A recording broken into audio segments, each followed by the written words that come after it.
It's finally back. Gundam the Witch of Mercury is finally back. Season 2 is here, and I could not be more excited. I absolutely love the first season. Cannot wait to dive into the second season. Now, I will say, this first episode did not really do too much. It seemed like a lot of dust settling from the previous season, and honestly, we kind of needed that, though not now because it took us 3 months before we got this season. But there was still some nuggets in here. I think the later part of this episode was really where a lot of the kind of nuggets of information is. Plus, additionally, like I kind of stated with the finale of the first season, I really want to start getting into Miorine's head and Suetta's head, especially after what just happened. My big concern that I had with the ending of the first season was, oh no, here we go. Miorine's going to think that Suletta is an evil monster, even though Suletta saved her life. Everybody's going to be stuck on this fact that she smashed this dude. And it's like, but this is literally war. All the people of the Earthian house, what are they saying? This wasn't just anything. This wasn't an accident. This was terrorism. They were being attacked. And thus, things happen. I mean, people are dying left and right, and you're like, oh no, but she smashed somebody. That was my big frustration that I had leaving the first season. I'm at least happy that Miorine agrees that it's not Suetta's fault. She actually blames Suetta's mom. She blames Elnora. Sorry, technically Prospera. She blames Prospera for Suletta doing that, which is odd. I mean, unless she has some sort of information about what all unfolded, I don't know how she would have known that Prospera went to Suletta and told Suletta to go to Miorine. Either way, at least Miorine's not blaming Suletta and not thinking Suetta's a monster. It's just, unfortunately, right now, they can't see each other because they're investigating the whole situation, even though it was an accident. But no, I think it's the aspect of the Benerit company itself is trying to cover things up. They're really trying to keep things under wraps themselves, and we all know why Sarius is doing that. But we'll see. I'm still hesitant. I'm still curious what that first meeting between Miorine and Suletta is going to be. The moment that Miorine is finally confronted with Suletta, what is she going to think? Is she? I honestly would not blame her that if she does see Suletta, she will immediately see that shot of Suletta reaching down with blood all over her hand. But again, it's like one of those aspects of all the things that were happening around you, and your father being nearly killed, your father being fired at. That's the thing that's going to be stuck on her head. That's the gruesome picture that will keep popping up in her head, which is, again, odd. It does every time she go to see her father, does she have this moment of PTSD? No, it's going to be Suletta. But we'll see. Again, they're already shocking me in the idea that it doesn't seem like Miorine is thinking that Suetta's a monster, even though that seemed to be, again, possibly mistranslation with the first season, what they were trying to go with there. But the other question mark that I had leaving off season 1, and unfortunately it doesn't really seem like it's going to go anywhere, is what is Suletta's mindset? My curiosity, the prediction that I had with season 1 was that Suletta, in getting into Ariel and going out there and saving Miorine, was that she sort of took on a different mind of herself. That the edict inside of Ariel would take over her. Because again, it almost felt like her attitude when she smashed the dude was almost like Eric, the child, Elnora's daughter. When she's in the cockpit and she's pointing out all the things and going, oh, look, fireworks and stuff. It's like people dying, but she thinks it's all fun and okay. But no, it kind of makes it seem like this was Suletta. Like, this is her mind. She killed this guy without hesitation, and she doesn't seem like she's stuck on it. She's not broken by it. She's not traumatized by it. She's not constantly wondering, should I have done that? Now, granted, when she's talking to Prospera, she sort of kind of goes, should I have done that? And Prospera's like, if you didn't do it, everybody would be dead. You saved their life. You did the right thing. And so it's quickly squashing it out. Again, similar to Miorine, this could be something that will come up again later. Like, maybe in a couple episodes, they'll finally get together and they'll be talking, and suddenly, out of nowhere, Suletta smashes a fly on the table. Do they have flies in the space area? Do they have flies in space? I think they do. I don't know. She smashes a bug, and suddenly, Suetta's like, oh crap, Suletta high five moment, and she starts panicking, and blood is all over her hand, and they start freaking out. Who knows? We'll see. I kind of wraps up Suletta and Miorine. Again, you have Miorine's being kind of questioned about the whole situation. They're not allowed to see each other for the moment. Any talks they have between each other has to be approved. And again, Suletta seemingly is accepting that what she had to do was what she had to do, and there's no other connections there. And that could be a product of the mobile suit. The idea that it doesn't feel direct. You yourself isn't smashing somebody, it's the machine and you're just telling the machine to do it. That could be. I can see a disconnection happening because she's inside of the Gundam. Again, if they'll get into that, it's going to be the big question mark. But it does seem like it's counter to what she brings up in this episode. As you have these two Earthians and they're there and they're trying to kill Nika, what does he say? These are tools that will lead to medical advancements. They're not violent weapons like you're trying to make them out to be. That's why she wants to duel them. But yeah, that's what... I guess the other thing with Miorine is obviously Prospera coming to Miorine to continue her father's work. Delling is seemingly going to take a long time to recover. Seems like it's only a... Not only. It seems like it is a spinal damage, and he's going to take a long time to recoup. But at least it seems like he's going to be able to live, which was a surprise to me. I thought for sure Delling was dead last season, but it seems like only Vem Jibdirk is dead. But yeah, she wants him to take over the Project Quiet, which at this point we really have no idea what it's going to be, other than the fact that it's supposed to change everything. And that's some tickling words to go into the ears of Miorine. If Prospera, despite the fact that she doesn't trust Prospera, if Prospera is, offering to her to carry on this plan that Delling had, which is something that could possibly change everything, I think Miorine would be on board. They did kind of reveal a little bit about Quiet Zero. She says using the gun format's network, we'll rewrite this into a world without war.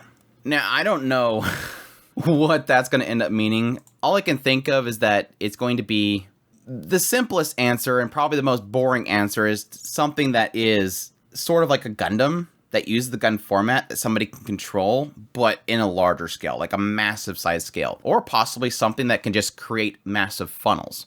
That's what I'm kind of thinking, something that can sort of create multiple beacons that go out that are larger size cannons or something like that. But again, I don't know that that would be something that Miorine would want to get involved with unless it means power to control. Create peace by showing power. Essentially. I do get a kick out of it. Every time that Prospera is involved, there's always some sort of symbolism there. Like, a lot of people were pointing out in the last episode of the first season, you're having this moment where you have, Suletta and Prospera standing there, and there was that moment of her finally walking over the line. And then, it's the same thing here when Miorine and Prospera are talking. Prospera's always in the shadow, and Miorine's always in the light. So it's like, come to the darkness, Miorine. So hopefully in the next few episodes, we'll probably see what's going on with Miorine in that. I'm almost thinking that we're going to have this thing where Miorine is going to constantly be separated from everybody else. She's going to communicate to Suletta. She's going to hang out with the Earthian house. But I think overall, she's going to be she was sort of distant in the previous season. Like, up to the point that she started working with Delling and started getting, connected with her father again. She was sort of disconnected from everybody. And we haven't really seen that reconnection. I think at some point, she's going to get over her head. She's going to get to a point where she's going to get so involved with this project that she's going to get scared. And I think she's going to have to get pulled back into the group. And that's going to be that big changing point for her to trust Suletta and everybody else. But we'll see. Obviously, the other big section of this episode is the Benerit Group in general, mainly Sarius, and covering up what he essentially had his son Shadiq do. He had Shadiq do this whole plan, and Shadiq obviously took it much further than he did. Again, just to remind people, in season 1, we kind of established this idea that Shadiq is doing what his father wants, but he believes that his father doesn't think big. He always thinks short term and doesn't think of the bigger scale. And so Shadiq was taking it to another level, involving the two Gundams, the Earthians, using Nika, and that's something that Sarius wasn't actually planning on. But this kind of blew up in his face, in the idea that Sirius now is sort of trying to band together the Benerit Group to find out what happened. Even though he did it. Even though he and his son did it. Sirius is trying to make this image that they'll find out who did it. Together, the Benerit Group's going to come together and avenge Delling, avenge their lost Jeturk, and take down the bad guys. And of course, the big connection here is that there's some involvement with a group of Earthians. And that's where I'm sort of wondering. Because on one end, Sarius is upset, or at least questioning Shadiq. What were these two other Mobile Suit Gundams? Where did they come from? And Shadik's like, I don't know. I don't know, Dad. But obviously Sarius wants to put up this facade that he wants to investigate this and take down and get revenge as a group of Benerit. But at the same time, it almost feels like the way that they shot that with like the spaceships going towards Earth, it almost feels like this is going to get into probably a Earthian versus Spacian thing. And I think that's obviously what a lot of people want. I think a lot of people would love the Spacians just have full control of the Earthians. They sort of do already, but to kind of, I guess, finally make it official that we're in control and you're going to do what we want you to do. And I wonder if this is going to be that step towards that. I like that finally Nika is doing something. And now, granted, the way she's going about it is typical Nika, with like the whole conclusion of the last season having Nika essentially pretty much get found out by Martin. He sort of sees that she does an SOS. Thankfully, she did exactly what I told her to do. I was like, just when he questions, you just say, I just panicked and hit the button and they accepted it. And she kind of did that. She's like, I just panicked and did an SOS because I wanted to live and they accepted it. But she sort of does it in a way that it's like, girl, you still look suspicious. But yes, Martin's figuring out that Nika is doing something on the side. Everybody's sort of wondering what happens to Nika. She keeps disappearing.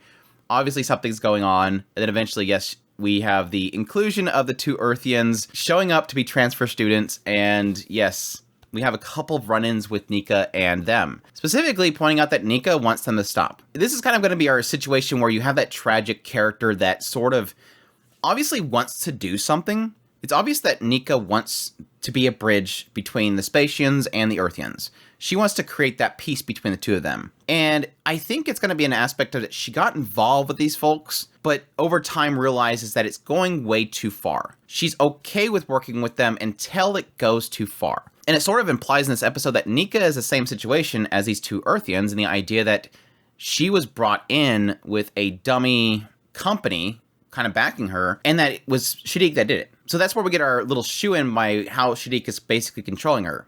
Well, I brought you here. I gave you a fake company to bring you in, and now you're going to do what I tell you to do. And so her confronting them doesn't really work out. Trying to tell them, look, I don't want any more of this. Everybody's afraid. Whatever happened the other day at the plant is too much. But again, she's already involved. And Noria is going to use that against her and saying, well, if you turn on us, one, I'm going to kill you, but two, it's going to blow up in your face. You're already too involved, and we're not going to stop. But we'll see where that goes. I think the big question mark now is with the ending of this episode, having essentially Noria like, okay, well, I'm just going to Suletta Nika, just squish her. Suetta showing up, it's sort of kind of revealed the intentions of Sophie and Noria. Now, the problem is that it's Suletta in that room. Here's the big problem, is that despite the fact that it seems like the cat's out of the bag, Noria and Sophie are sort of just kind of coming out and blurting out that things are happening between her and Nika's talking about exposing them, and Noria believes that she's exposed them, but it's Suletta. And Suetta's gonna probably next scene following this whole duel is gonna be like, I don't know what you guys are talking about. I don't even know what you guys were talking about. I just know that you were being mean to Nika. And then they're all gonna kind of chuckle and then move on with their lives. That's the problem. You have Suletta involved, nothing is gonna get exposed. And granted, it seems like Noria is trying to take down Suletta and Nika, assuming that Nika told Suletta, but she hasn't. So following this duel is just going to be basically them trying to keep each other separate and maybe even show Noria that she can't stand up against Suletta. But we'll see. I still believe, and let me reaffirm this for anybody that's now joining for my episode-by-episode impressions for Season 2, my original prediction was that Nika would die by the end of the season. That Nika is going to be the catalyst that kind of causes a big stir. She's an Earthian. She wants to create peace between the Earthians and Spacians. See, she is the neutral party. She is I want everybody to be happy, and my death will make everybody unhappy in order to fight. She's going to be a catalyst. She's that character. You mark my words. And I think they're already setting up because I don't think there's any turning around for Nika at this point. She's gotten too involved. She's involved with all these fights. She's involved with all this conspiracy that's happening. She's been the in-between for a long time. Once she gets exposed, she's in prison. There's no saving her. She's going to get in massive trouble, if not killed. And so I think that she is going to be, at some point, this tragic catalyst that's going to cause a big problem. Anyway, that's my thoughts on the first episode of the second season of Gundam The Witch of Mercury. I hope you guys enjoy this video. As always, any of you guys will join me each week. I do an episode-by-episode impressions of this season. I did it for the first season. I'll probably do it for the second season. I really enjoy this series. I love talking about it. So if you are new to the channel, make sure to hit that subscribe button so you got my content. I do news, reviews, first impressions, top list. If it's anime, it's pretty much here. Additionally, if you want to support this channel more and you like what I do, I have a Patreon link, tips link, super thanks button down below. Greatly appreciate everybody that supports the channel. And y'all take care. Suletta high five.